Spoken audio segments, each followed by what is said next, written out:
Good morning. Some of us are still waking up downstairs. Welcome to First Unitarian Universalist Church of Rochester. We strive to be a congregation of compassion and justice rooted in many sources of wisdom and many spiritual paths.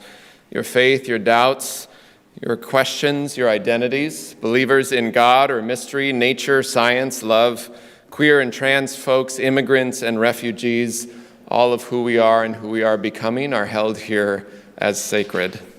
Welcome to visitors, newcomers, those online. We're glad you're here. A special note, there's a visitor chat for those who want to learn about our church today at 12:30 in the Education Wing Chapel. All are welcome.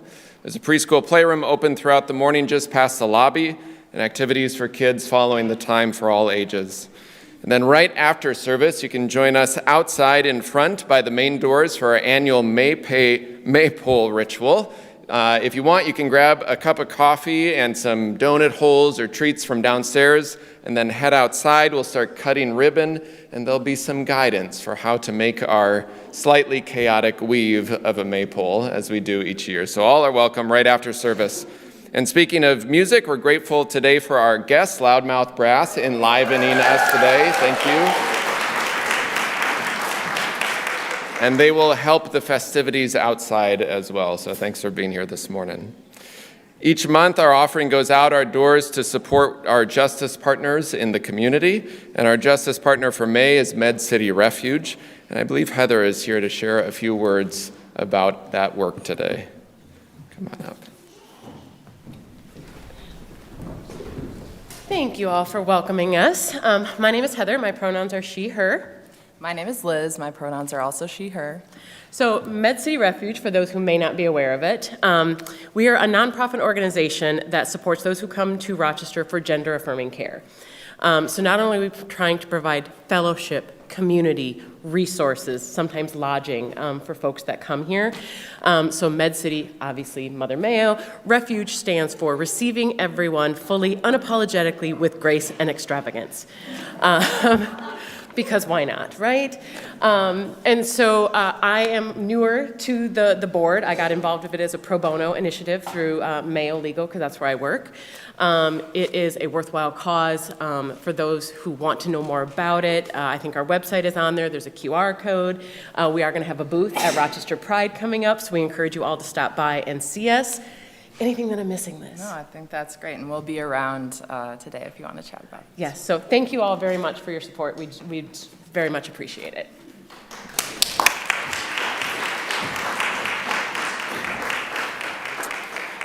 Thank you for that work. You can give us a plates pass or anytime online. And finally, a few special notes for this coming week, which you can find in your e-news or in your order of service. Sign-ups are open now to host summer patio parties at your home or church, casual gatherings around food and drink, so you can sign up in the Commons if you're interested in hosting. This Tuesday from 11 to 1 is an open house for Hawthorne Helps, our UU-grown organization providing essential needs through Hawthorne Education Center. Hope you can stop by for a tour to celebrate their 10th anniversary of that work. That's this Tuesday afternoon, or right around the noon hour. And then on Wednesday, join us for our weekly supper and programs, including childcare and choir rehearsal. This week, we'll have a special update from the Building Our Future team about where we are in the process for a new building. So supper's at 5:30, followed by choir and conversation. All are welcome. That's Wednesday night. And then finally, speaking of the building team, if you saw a video of me and Barbara Streisand in the background this week, you know we are glad to announce a call for submissions for names for our new location's road name. So there's a display downstairs. Anyone can submit a name submission for our new road through the month of May. We'll finalize the list in June, and then we'll vote during Chalice Camp in July. So this new road name will end in place. So you can be creative, thoughtful, playful, and we'll have updates each week about what some of the submissions are. So you can already see that down in the comments or find it online as well. And this Saturday, we all scream for... Yeah, the 1866 Social is this Saturday, hosted by the Clara Barton Guild from 2 to 4, celebrating our founding year with an old-time ice cream social, a scavenger hunt for kids, and our equivalent of relics from our history and displays of our history. So a free will offering entry fee is all you need to enter. All are welcome. So that's this Saturday, and you can buy raffle tickets now for pie, to win a pie as part of this. So since 1866, we've gathered around love and justice, but also around pie and ice cream. So join us Saturday from 2 to 4. So I think that's all. I invite you to take a breath. As we enter our time of worship today, grateful to be led by the youth of our church with reflections on our values. We begin with these words from the Reverend Eliza Tupper Wilkes. May our faith in humanity and our message of hope and good cheer light our way. It's good to be together. In just a moment, the music will call you back and you will know, but I invite you now to rise, embody your spirit, and greet those around you.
In this space, who teaches and who is taught, this light reminds me I learn from the inner light of all. Sit, talk, and be with me as we lift and teach one another.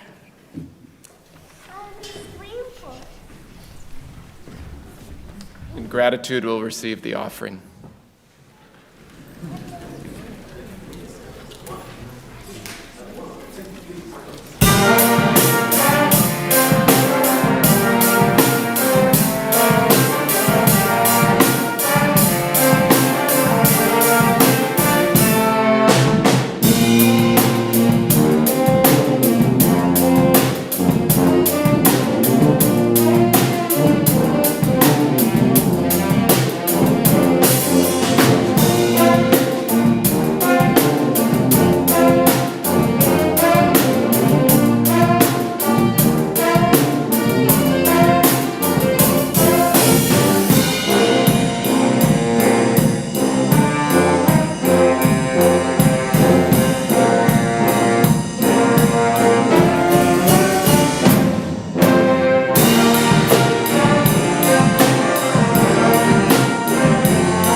All right, I'd like to invite the children to come up. Anybody who's feeling particularly young at heart is welcome to come up as well, to come and join our youth in a little bit of controlled chaos. So we are looking at our UU values today, and there are 6 of them. Each value is represented by its own color. So we're going to introduce the values to you super fast. The youth are going to come up one at a time. So first, we have justice. Who likes justice?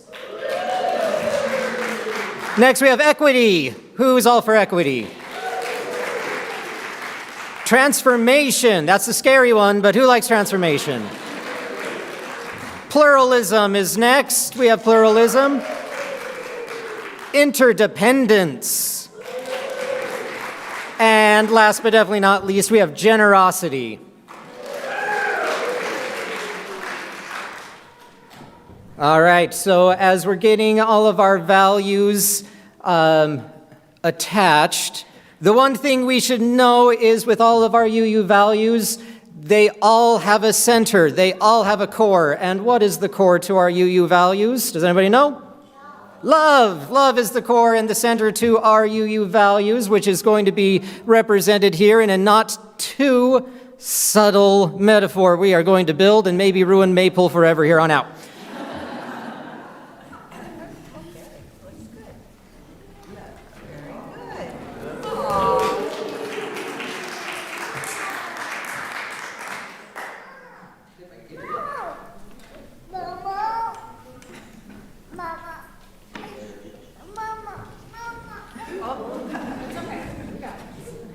All right, so each of the youth is going to grab their value streamer. All of you children, if you want to go find a youth that you like that value, is it going to be justice or equity or inclusion? Interdependence, they're working on it.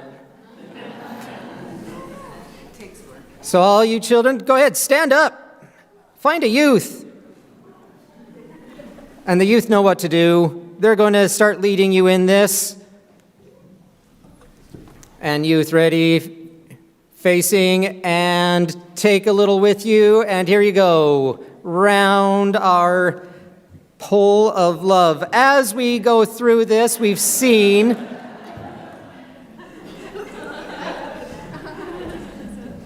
woohoo. This is the practice for later.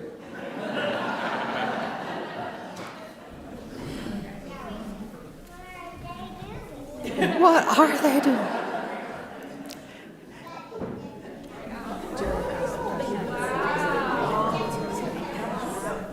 As you're looking at this, and as we go around our love, is the point that all of our values are separate?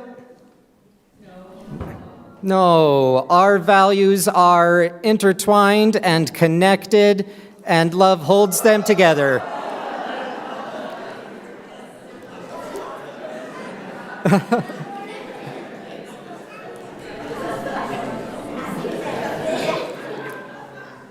So as we work on our maypole later on today, you can hold this image with you. In the meantime, we're going to sing the children's benediction, and there's going to be some activities for our littles, and if anybody wants to stay in and hear reflections, that's welcome too.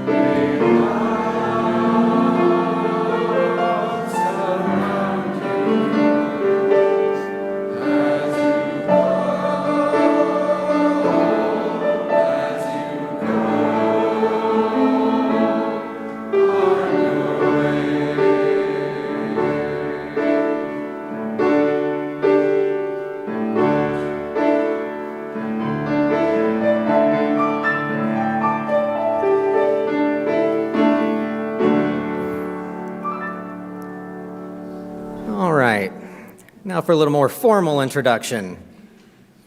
When someone says that love is blind, don't believe them. Hate is the thing that is blind. Hate refuses to see any redeeming qualities of a person. Hate boils the humanity of an individual down into a caricature that is easily reviled. Hate places blinders on us so that the only thing we see is the object of hate. When our heart is finally open to love, the blinders come off. We can see the flaws, but we also see much more than that. Love lets us see more than what is immediately before us. It opens our eyes to the connections comprising the person. in love's gaze and the realization that our own life stands and are linked with them in profound ways. Love shows us the intertwining mess of color and motive that makes a life. All of the contradictions, all of the hypocrisies, all of the truthfulness, all of the earnestness, all of the cynicism, all of the hope, all of the fear, and most importantly, all of the joy. Love creates the generous opening in the soul to make space for the beloved life in us. Love shows us the path of transformation for both them and us. It gives us the patience and forbearance to realize that their way is not ours, yet our different manners and ways of being can hold each other in tension that creates a unique and a beautiful harmony. This year in faith development, the high school class has spent the year exploring the 6 UUA values. We have seen how each leverages and bleeds into the others. They intertwine with one another and each have at heart, at their center, love. Each of the youth has taken one of the values that have resonated with them and will present a reflection of that value. Each value is unique, and yet each is just another color emanating from the white light of love. Each youth's reflection is unique, and each a color emanating from the white light of our beloved community.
Justice. We work to be a diverse, multicultural, beloved communities where we all thrive. We covenant to dismantle racism and all forms of systematic oppression. We support the use of inclusive democratic process to make decisions within our congregation, our association, and society at large. I don't think I need to tell you it's been a rough year for justice. Every time I check my phone, see a headline, I close my eyes, take a deep breath, and remember I believe in the inherent worth and dignity of everybody. As I've been preparing for college, I'm full of uncertainty of what the future holds. I spiral into full doomsday scenarios, just want to withdraw from college and live in my parents' basement for the rest of my life, which I'm sure they'd love that. Unfortunately, that solution is just too easy. Giving up and withdrawing is something that just goes against what justice is. We work to be a diverse, multicultural, beloved community where we all thrive. We work. Justice is work. Relentless, uncomfortable work. But what's the alternative? Watching silently as people are taken away from their families and watching my friends' rights get taken away. Not only does justice require us to fight, so does love. Even when it's hard. Especially when it's hard. And we don't have to do it alone. We have strength together as a community. We must work with justice. We must work so the world is a place where not that we can just thrive, not live, but thrive. So I'm choosing to work with justice, with fear, with hope, with love.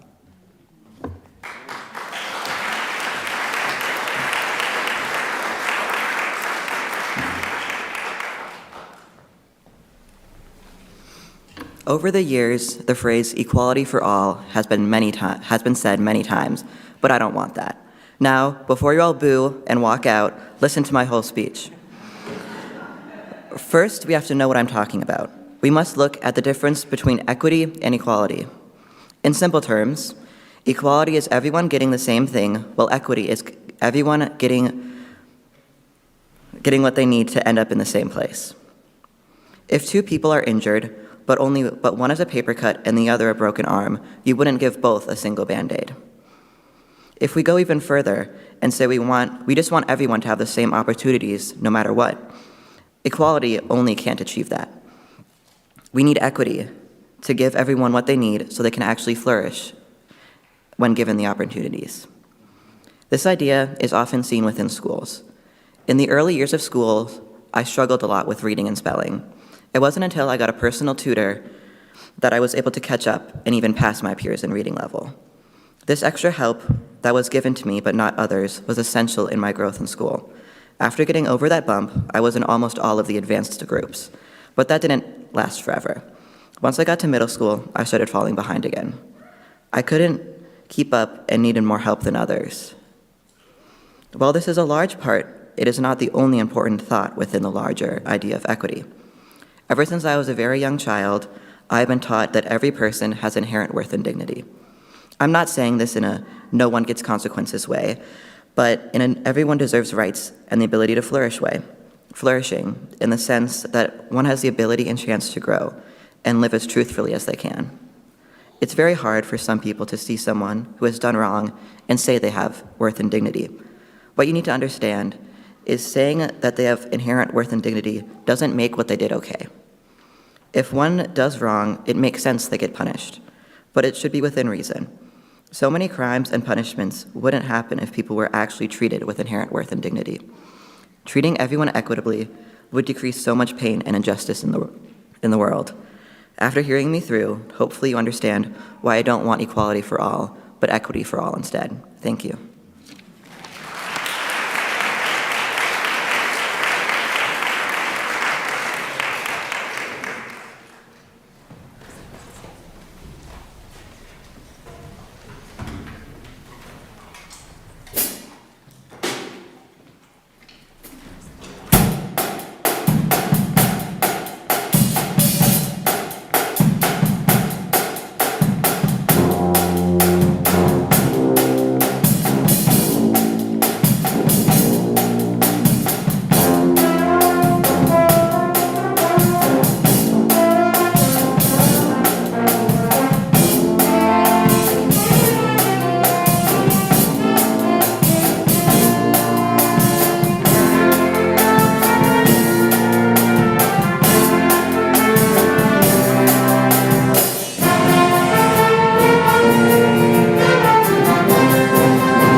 Thank you.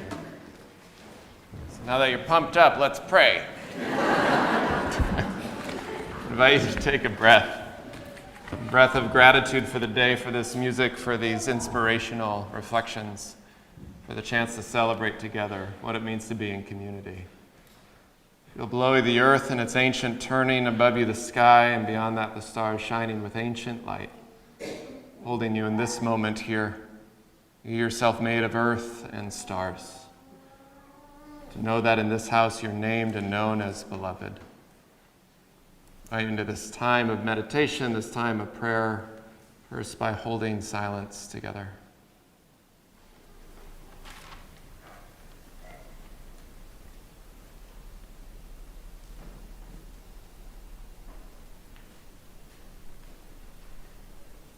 Spirit of life and love, God and Gaia of 1,000 names and beyond all naming.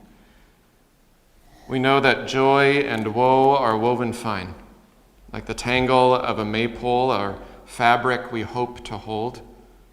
There are moments of lifting color, and in each moment a need for care, to weave our lives together in ways without harming each other, to shift here and there and to hold with care all those threads of possibility that we hold in our hands. Help us be part of a fabric of these values we hold of love and justice that are deeply interdependent, so that we might transform ourselves and in turn bring more healing to a hurting world. Hold in our hearts all those who suffer in mind, body, or spirit. We're grateful for the flowers today given by Jay Smith in honor of his late brother, Mickey. I invite you to bring the names of the people and places you're holding in your heart this day in joy or sorrow, and silently or aloud now in this time to speak their names.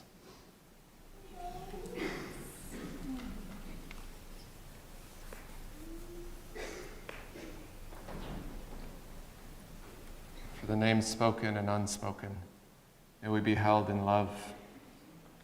These words of meditation are excerpts from Weaving Are We by Carol Babel. We yearn for belonging, holding fast at first, then tentative to our shores of connection. We begin our dance of cleaving to, yet holding from those like us, who are seeking their own delicate balance in life too. Call them neighbor or friend, teacher, or just community, a needed part of our happiness. So we learn this ritual, this dance of catching spirits, and we grow better and better at this graceful effort. Like a patient weaver, we hold the common thread while adding color and pattern and looping together in the making of our design of life.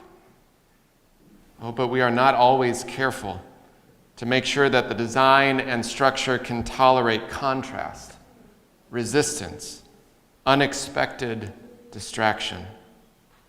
But for those and these in the end, they make our life more fulfilling, more satisfying, and worth the living. May we always weave a fabric of love. Amen. The hymn is number 16, Sing Simple Gifts in your gray hymnal. We'll sing it through once together, and I invite you to rise in body or spirit as we sing.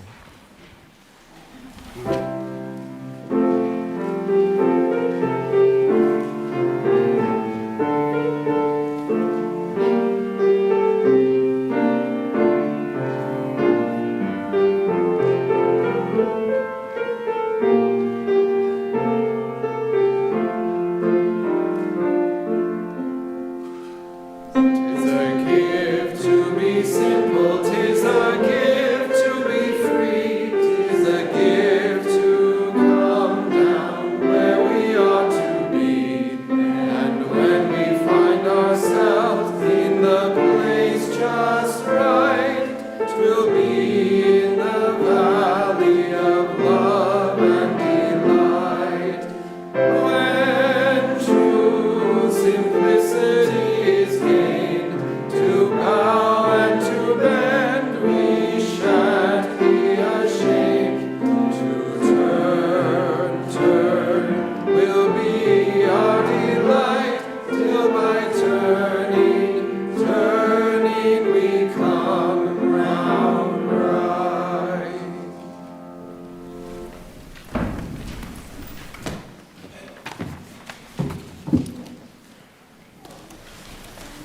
I really don't know how to start this besides saying that my sister's going to college, which makes me choose transformation without thinking how hard it would be to make this. So I'm just going to start talking about my experience with it. This whole thing started a while ago when my sisters went to a sleepover at my friend's house, and I was having dinner with my mom and dad, when they said that most of our dinners after my sisters leave were going to be like that. I didn't think of it right then, mostly because there was shrimp on a salt block, a shrimp cocktail, not to mention the pasta and homemade bread. But now I start to worry, because one of my sisters will only be home on the weekends, and another will only be home on the long weekends. And now the time they have to leave is approaching rapidly, and I have to think about what am I going to do. And to be honest, I don't know what to do.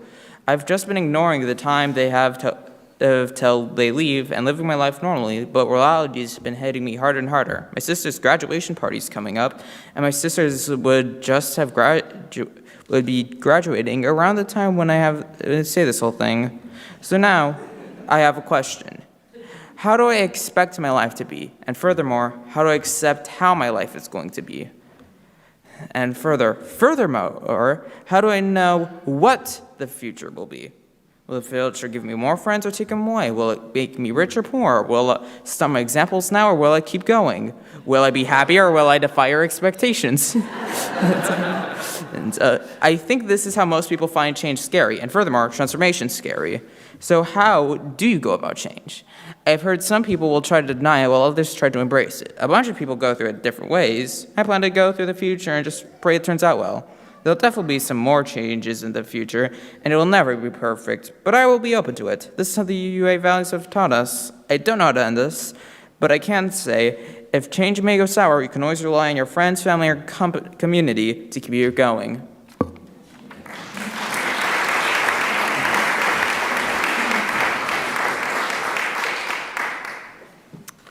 A celebration.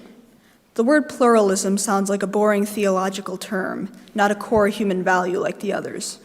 The power of justice, the rightness of equity, the beauty of transformation are much more interesting than dry, old pluralism. So what is there to celebrate? We celebrate that we are all sacred beings, diverse in culture, experienced in theology. Was that DEI? Call the police.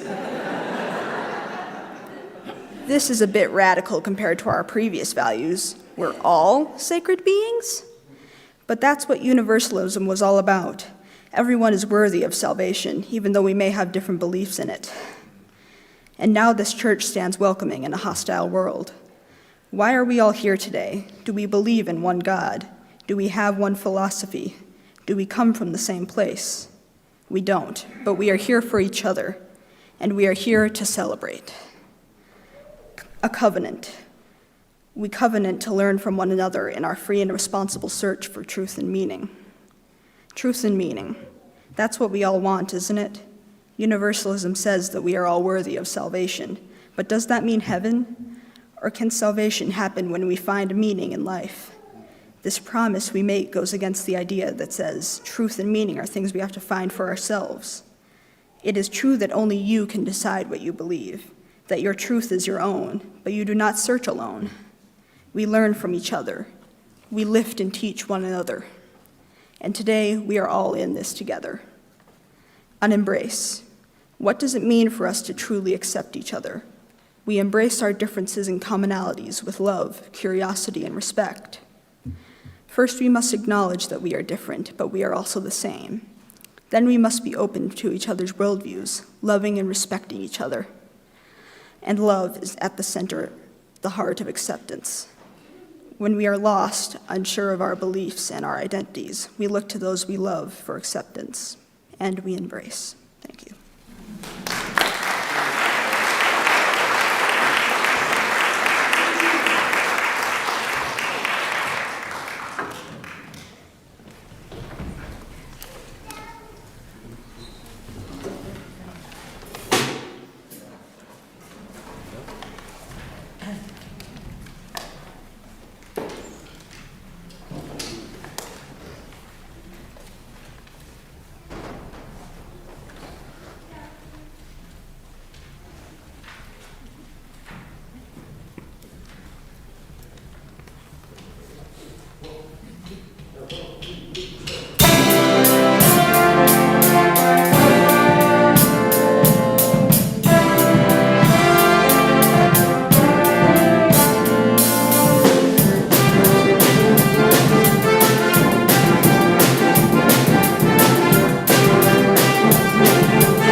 The first value we talked about was interdependence, even though it's technically the fifth value.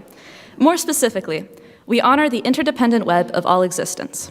With reverence for the great web of life and with humility, we acknowledge our place in it.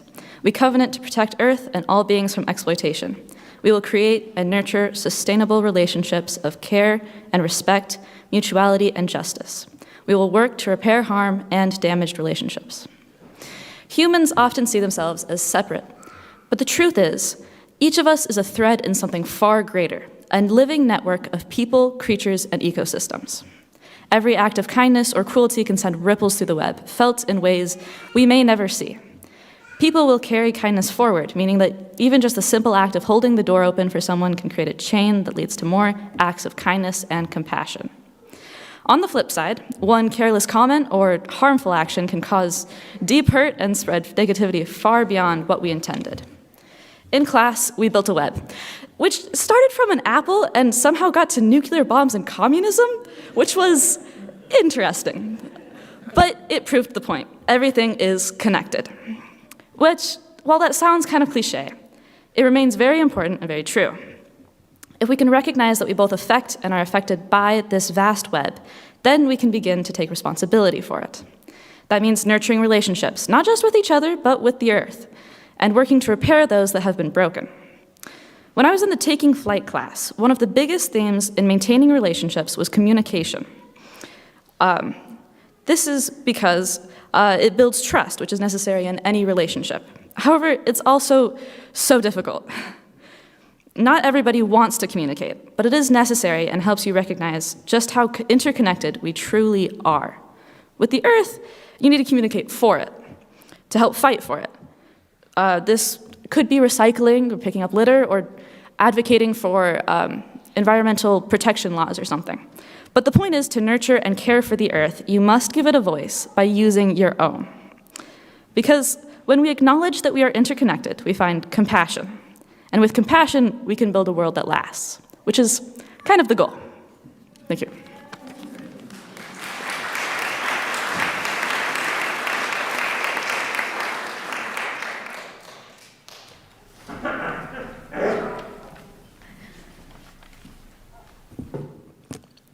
Article 2's definition of generosity is the cultivating of a spirit of gratitude and hope with a covenant to freely and compassionately share faith, presence, and resources.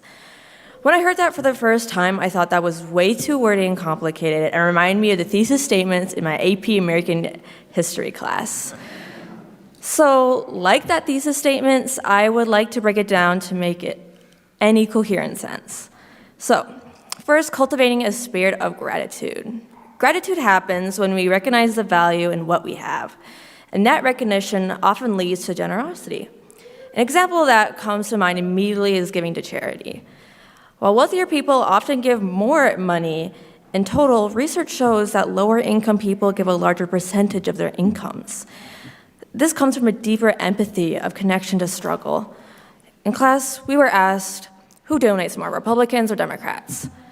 I immediately said Democrats, but I was entirely wrong. Data shows Republicans, especially from lower income rural or religious communities, often give more.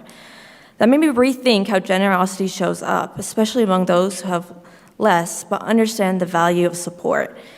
They're grateful for the support that they have and more generous because of their gratitude. The second part of the definition involves hope. Why hope? Because the opposite is fear, and fear is incredibly isolating. When I think of fear, I think of being alone in a dark room, while hope feels like light, openness, and connection. Generosity driven by hope is about believing in something better, not just for us, but for others too.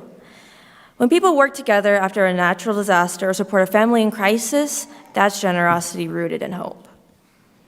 Finally, the idea of a covenant to share faith, presence, and resources. That means generosity isn't just about money. It's about showing up, listening, caring, and supporting each other in real human ways. When we do that, we create relationships of interdependence and mutual care. In the end, generosity isn't just an action. It's a way of being in the community with others. Gratitude grounds us, hope drives it, and compassion connects us. Thank you.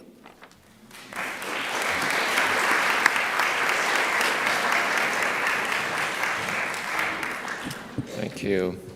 We're going to sing together De Colores in your gray hymnal, verses 1 and 2. And if you are comfortable singing in Spanish, feel free to sing in Spanish as well. I invite you to rise in body or spirit as we sing.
So before the benediction, I invite you to give one more show of appreciation for both our music and the inspirational reflections.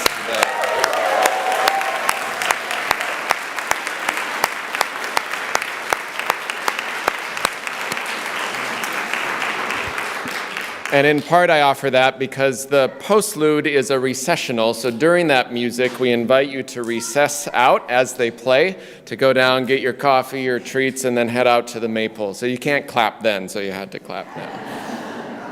So I invite you to take a breath of gratitude for the day. And as you're comfortable, place a hand on your heart or toward the sky or earth in gratitude. Go yonder, and gather the people. Give them not hell, but courage and hope. Give them something of the love you have found here, and tell all the people that love is our home. Amen.